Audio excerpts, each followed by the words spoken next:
Oh, I forgot my glasses. Uh-oh. Can you read this bio? Yeah. I'm not that old. You don't need my young eyes to read it for you? No. You sure? I left him in my truck today. And you meant to say your bifocals, didn't you? They're progressives.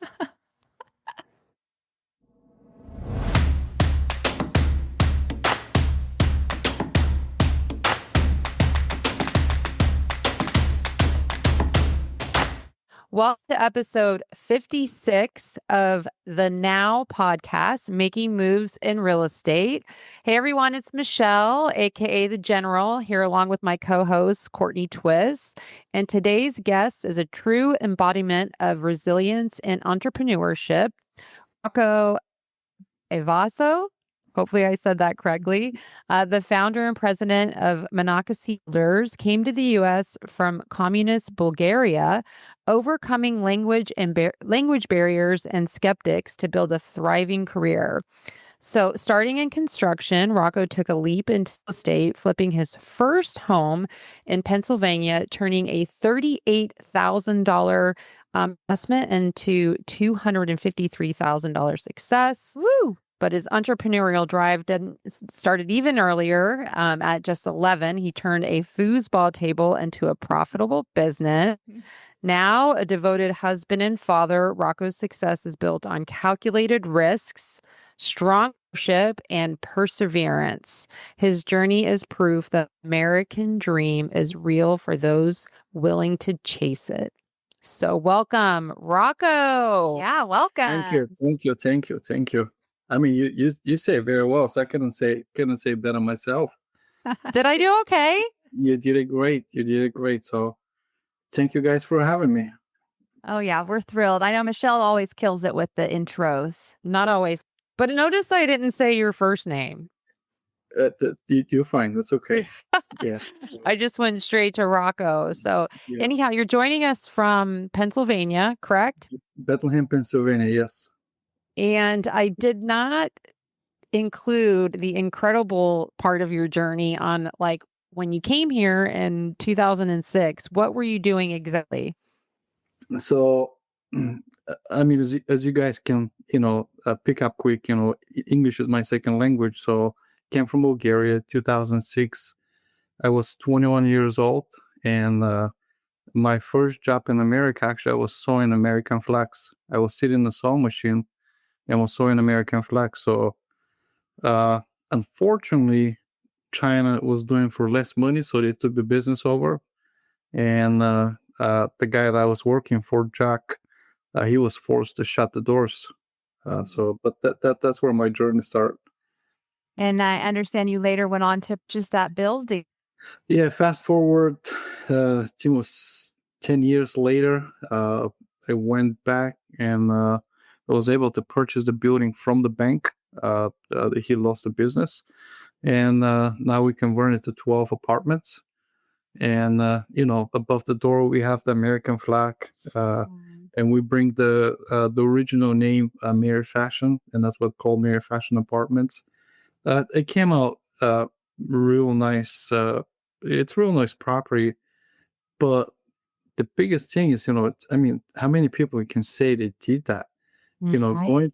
Going to a different country without knowing it, and never think about it or dream to do such a thing, so that was what I call it. That's my American dream. That it's living it. Yeah, quite literally.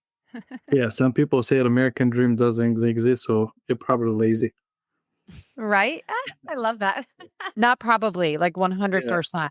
Facts are facts, Rocco. Like what you've built is so impressive.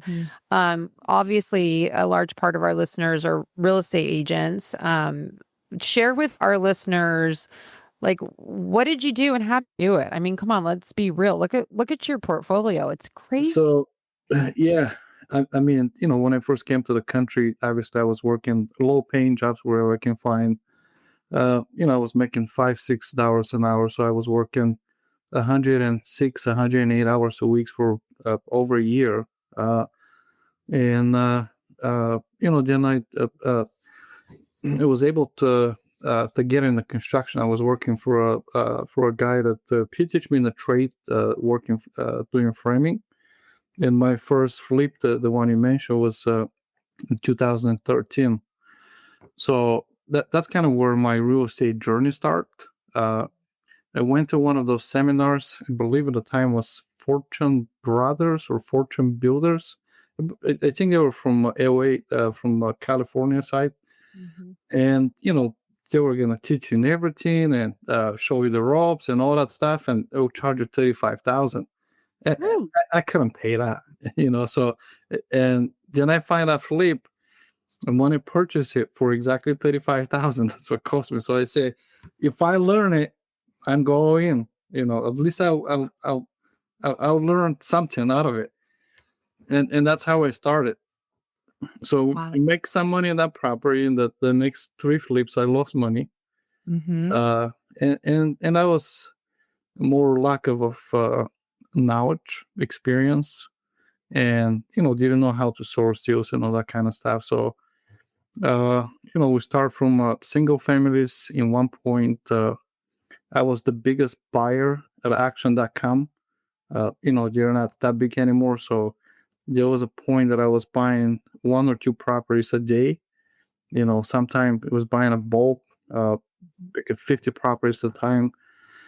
So I mean, flipping, it's a business. When you start flipping it, the cash running out. So that's kind of a little bit slowly pivot, to bigger multi-unit projects, to redevelopment projects. So I was never afraid to take that chance, to check to take that risk. So we start, when the opportunities here came across, I believe my first redevelopment project was 15 apartments.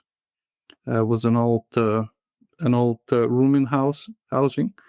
We converted that to 15 apartments, and little by little, we get more heavily in redevelopment, new construction, new build single families, big multi units, 200 plus units. The one we just finished was right in downtown. It's a whole redevelopment project for the city. So, but yeah, I guess I was never afraid to take that chance. And you were saying you have a lot of realtors listening.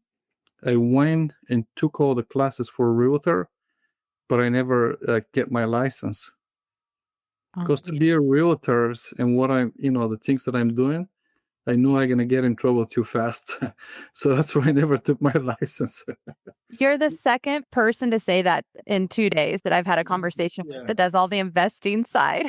I mean, the way I can go and negotiate with people, you guys have laws to follow and all the, ethics. To me, I'm a free agent myself, so I can negotiate it. I mean, one time we're looking at a property, and I believe there were, I don't know, 10 or 15 developers the same time they was looking the building.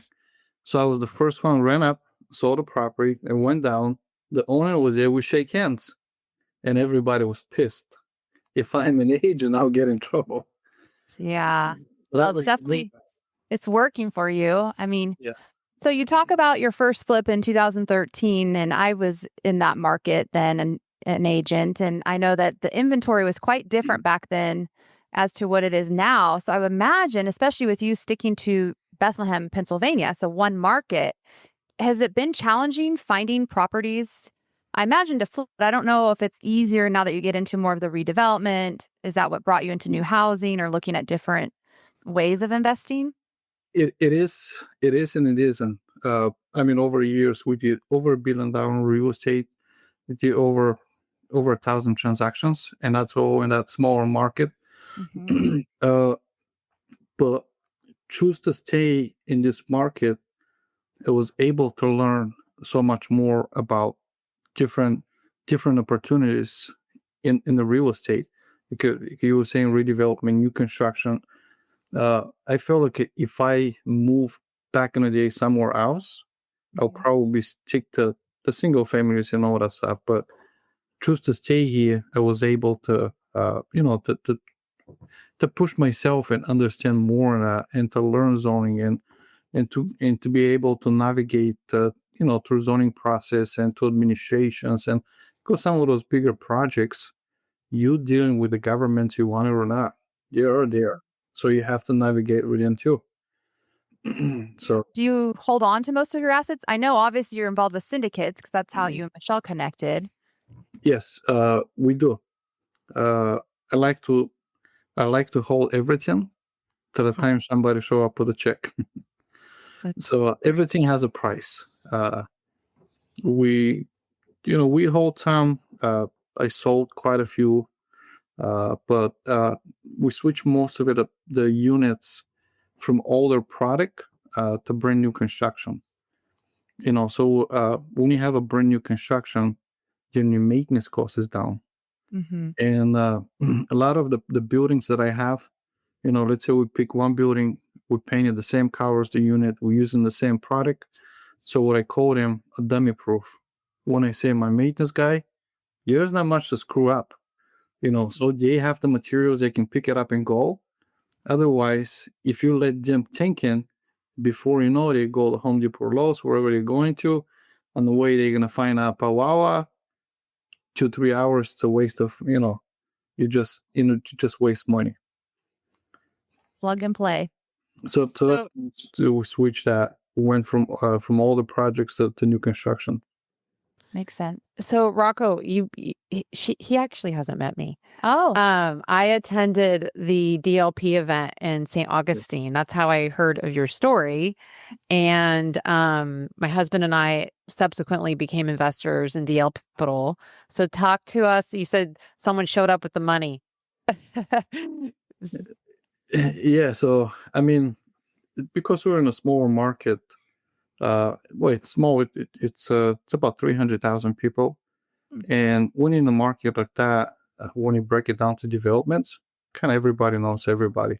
Yeah. And luckily for us, on the spot that we are, we have investors they're approaching us from Philadelphia area, and also the same time from New York.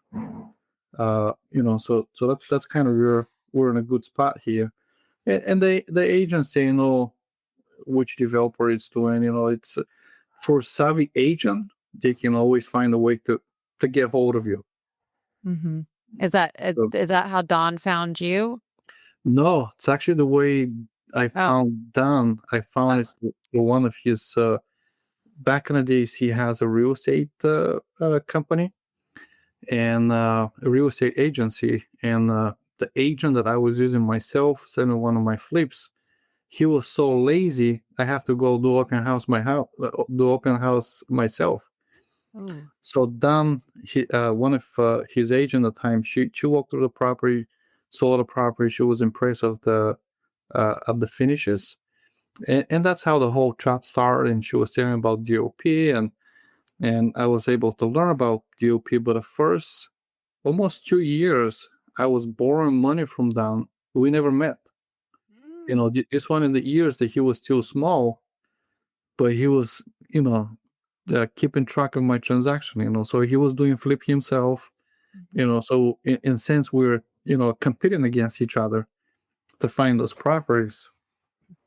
And then we start talking, and he was start growing more towards the financial world with the private lending, and so he didn't want to be bothered with that, and that's how we started doing joint ventures. He was at the beginning, he was providing the flips and the financing and was splitting the profit. It then became to be a hassle for him to do that. Then I would just paying him a finer fees, and he was still providing the flips and all that kind of stuff. And now he even don't want to do loans for flips anymore. He grew up so big. But with that, we have an unique relationship with DOP. Been doing business for past 11 years. I'm their longest borrow. We don't spend much time on the phone or emails and all that kind of stuff, but we know which direction to march together. With just a quick text or quick call, we know what to do. Like one of the the development just finished, and that was a partnership with DOP. It was a redevelopment project in downtown Bethlehem. It is the biggest redevelopment project in the city history, money-wise. 205 apartments and 2 retails. Big project, all right? He's my partner. He showed up 3 times, all 3 times less than an hour, and half of that hour we spent outside walking the streets talking. So that A lot of trust. that kind of show you the commitment and the trust from the other side, which is Profound. it's hard to find that. So yeah, I mean, we did hundreds joint ventures together. Wow. Yeah. How's that? So I saw the video at the event that they showcased is it the Boyd Theater? The Boyd Theater And what's up? is the Boyd Theater, yeah. Yeah, I remember seeing the photos of when Don was in there, and it was in really bad shape when you guys acquired it. Was. Yes, yes. Is it complete now? It is complete now, yeah. It's a movie theater, so when he showed up and was looking the building, actually where the screen, it was a single screen, and I took him up so you can see that the room where they were shooting the videos was sitting up higher, and he found a staircase and went and ran above the dome. And I was, what are you doing there? See, we don't know how safe it is to get out of there. I remember the photos. It was like, it was almost like everything was still in there. Yeah. Like everything. It was like somebody was there like a nightclub too, or was it just what looked like it? It was just like food. There was a nightclub, yeah. Yep. We have some memories here. Actually, I get thrown up out of that nightclub one time. Uh-oh.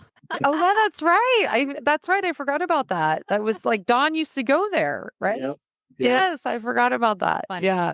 Yeah. That was a kind of place for younger people to go and get drunk and all that kind of stuff. Uh-oh. And now there are over 200 apartments in Now that there were building. 200, over 200 apartments. But the part was that section of the city for 40 years, nobody can help. Nobody can figure out how to help, to grow the businesses and increase the foot traffic to that area so it can support the businesses. And, the investment that we did after, the building now it's complete. They have 7 new businesses open up in the area. We bring in 400 more people in there. So it's slowly but growing up, and everybody's excited. Right. So that's a perfect example project that was the location where the property is sitting. It's in the most favorable zoning district. So in essence, approved by right, but you still have to navigate with the city. You still have to deal with administration. Yep. Even if it's approved by right. That's what I was going to ask you, because I thought the zoning of a movie theater is different than residential use.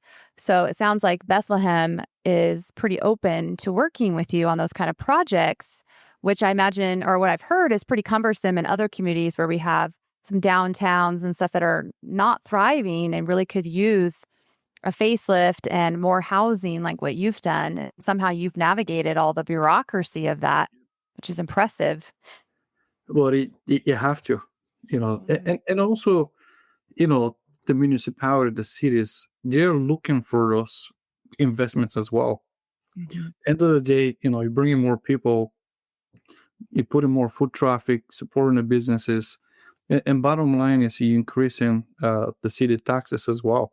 So you put in more money in their pocket that something they don't have in the past.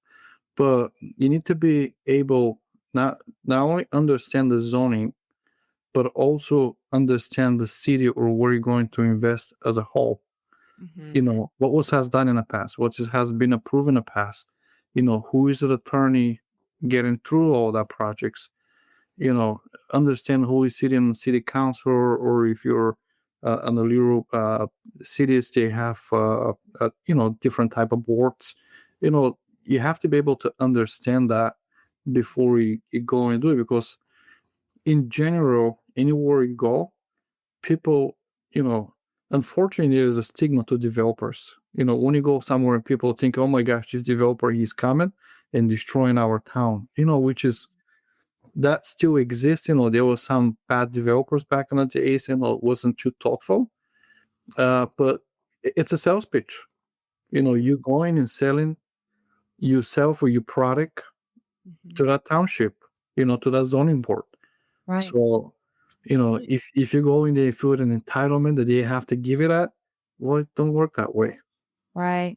I mean, I imagine from, your marketing side of it is that it's all affordable housing, which is exactly what I feel like local governments want to support these days. And what the community needs is more affordable housing. And I think that's you having done over 1,000, projects over the last decade or so. I mean, what an impact you've had on your city. And I imagine for the most part, it's so positive.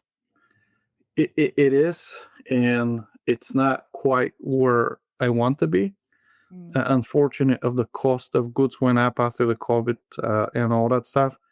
It's hard to achieve those numbers. I always say, to be a true affordable housing has to be some type of partnership between the private and the public sector. There's no other ways. Other than that, you might give some discount and all that kind of stuff, but and also there's a misunderstanding with what affordable housing means. Some people, when you tell them affordable housing, right away they take in Section 8, which is not. We like to call that workforce housing. So we're targeting the people who are stuck in the middle.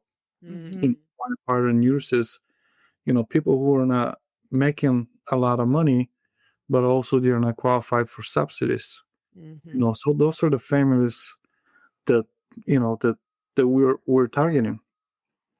So are you primarily focused in multifamily housing developments in Pennsylvania, or are you partnering with DLP in other states? Because I know obviously they're in multiple states throughout the country and bleeding out here to the West Coast. But what are you exactly doing? So right now, primarily focusing in Bethlehem, in Pennsylvania area. I've been looking for the past few years outside, but the way I invest is a little different, I would say, than everybody else. When we do projects like this, I want to be there. Because I want to see it. I want to meet with the neighbors. So I feel like if I have another project, different state, you'll take some time off of me. And usually it does that, and that's when the things going south. If I don't know if it's for my benefit or lack of benefit, because I have a heavy construction experience. So it's nice as a foolishman when you get to the construction world, and when I see it, it's not right. So that's why I'm always to the job sites, and I'm always walking them and see them and try them. But I was looking multiple times properties down in Georgia, South North Carolina. Looking back now, I wish I bought them. That was 5-6 years ago, when you can buy properties there for 13, 15, 20,000 a door. That don't exist anymore. Wow. So now they're 60, 80,000, even when they went up in that area as well. But I'm not in different states, and I don't say no yet. When I find the right project, absolutely. Anything that makes financial sense, we'll look. We'll look that up. You have such a incredible story of the American journey. I'm curious to know, and I'm kind of putting you on the spot here, but what would you say was like the biggest failure that you've had since you've been here, and how you flip that into a success? Because I know you have something out there that you can share with our listeners. Many failures. I will say my biggest failures that I have, that's it's more in a business, was I didn't know how to run a business. When I came here, I knew how to work. I was a worker. But to run a business, you need different skills. And unfortunately, I didn't have them. I didn't have the privilege to go to college. I didn't have somebody to call and try to figure out or to guide. So I spent millions. Well, beside the millions, I put a lot of stress on myself to figure those things out. To know how to run a business, to understand financing, know how to source property, to uh, doing it, to be in HR, and you have to know all those. Accounting. I don't like accounting, but I have to learn it. I hate it. I don't like it, but you need to know that. You need to understand how the banks they're working on the back end. If you're looking to refinance property, so you need to have all that data, all that knowledge in front of you. So I paid dearly for that, and the way I was able to learn it was through down different. Went to different groups, and majority of those group was outside of state. Uh, some of them was in California. Down wherever he was going. To do better, you have to push yourself. So, but it was a lot of failure. And, another big failure that I have, when I came to the country, I was 21 years old. And, I came without papers here. So I have to go through that process myself. So first 2 months I spent in jail. That's one of the things that the Trump, some people like it, some don't. And I disagree with a lot of his things. He likes illegal immigration. So he need to know those people. So when I came, that's what I did. I wanted to turn myself to the feds, and I was in jail. By the time they find who I am, where I'm going, blah, blah, blah, and all that stuff. But if I have to go back and, do that over again, probably I'm not going to do that again, but was in that age, so, but it was a lot of mistakes that I make, over the years, and a lot of those was business mistakes. And So you never gave up. So what I a have remarkable story of many, resilience. many, many times I was on the edge to fault, but always stick with a 20-mile march. You going in it, day in and day out. Sooner or later, when you keep pushing it, sooner or later something will change. You just have to do it. So it can, when you have a team, you can't blame your team for something they didn't do it. You have to blame yourself. It's easy to point a finger, but you have to remember, when you point a finger towards your team, the same time you have 3 fingers pointing back right to you. Yeah. So call that so extreme when ownership. you do that, you have the 3 fingers are going right back to you. So something didn't provide it to him to do their job, to be there. So could be lack of experience, the owner itself, but you have to find that. Good So advice. lot of failures. Actually, it's funny we bring that. I believe it was one of the beginning the meetings that back in the days I used to go. There was a group called Collective Genius. A lot of flippers in there, and so my very first meeting, and everybody was talking about this guy lose that much, and that guy lose on this deal, and I was thinking to myself, wow, I'm doing great. I never lose a dime. Tim, I was so wrong. Yeah. Now you know. Now I know. Well, I want to just thank you for joining us today, Rocco, and what an impact you and Don are having on communities across the country. I think it's amazing, and precisely why we decided to invest in DLP. We would like to get Don on this podcast. I've asked, but I have not gotten a yes or a no. I just need to keep at it. But he seems like a remarkable person, just like yourself. So thank you for joining us today, Rocco. Yeah, we really appreciate it. And I think there's so many people in our industry that will resonate with what you've had to say, especially with your failures and the resiliency of getting through it. Well, and working hard. And working come hard. on. I think with having, Seriously. a few years of an easy market can make for some really lazy realtors. Dude, making fags at $5 an hour. to having over $1 billion. I mean, come on. If you're listening to this and you're going, wah, wah, wah, Don't want here. Suck it up. Don't want here. Yeah. I always say, if I can come in this great country and do it, I don't want to hear. Right? Go get it done. Jesus, it's easy. I mean, another thing that you touch on it, Dan, he's a remarkable guy. I know him for over a decade, and a lot of people, what they say, to trust somebody, give them money or give them power, and you can see their face. You can see the true face. That guy, he never changed. He's still the same guy.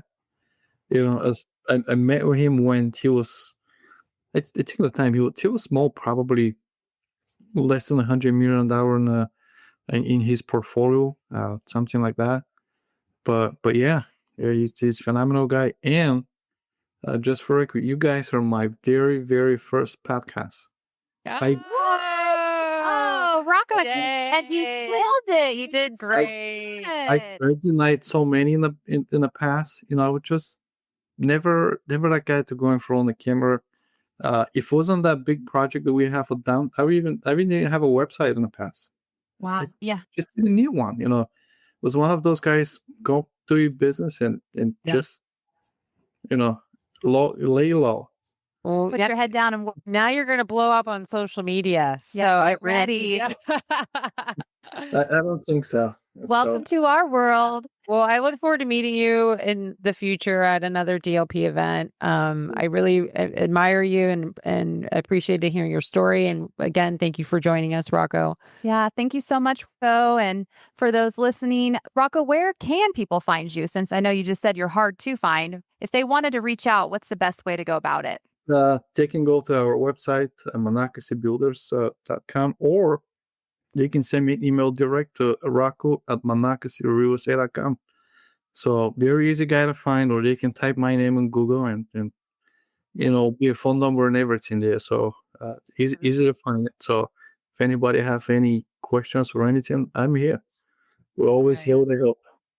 Congratulations. If someone's listening and wants to watch this, to see the video of this recording, you can always go to our YouTube channel and make sure you subscribe to the Now Podcast for real. And of course, if Rocco or anyone gets any questions, we'll make sure to respond. Or of course, you can reach out to Michelle and I on Instagram at Ask the General and All Things Twists. Be good. Bye now. Thank you, Rocco. Bye.